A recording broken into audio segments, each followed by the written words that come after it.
تو مانندی زمین تنهای مادر، تو مانندی زمین یکتایی مادر.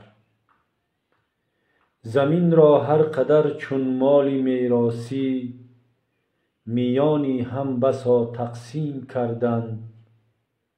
زمین را هر قدر فرزندگانی تو، برای همدیگر تقدیم کردند. ولی یک روز دانستند زمین قسمت نخواهد شد.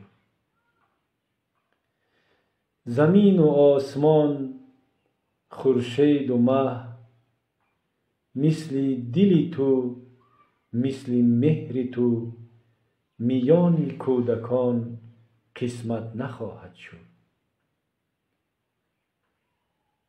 همه خورشید و مه دارند، همه با خود زمین و آسمان دارند، ولی اصلا مه و خورشید، ولی اصلا زمین و آسمان مانند تو یکتای و تنهایند. چنان که هر کسی را زادگاهی هست، ره سرمنزل میعادگاهی هست، ولی بهر همه مادر وطن یکتاست. تو هم از بهر ما مثل وطن یکتایی ای مادر. تو یکتایی و در هر جا، تو تنهایی و تو با ما. توی آبستن شادی، توی آبستن غمها، توی آبستن امروز، توی آبستن فردا.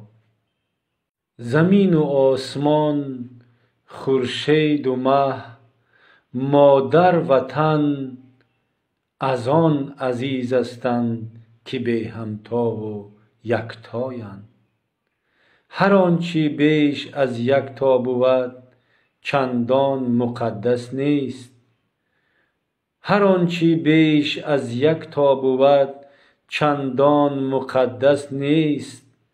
تو مانندی زمین تنهای مادر، تو مانندی زمین یکتایی مادر.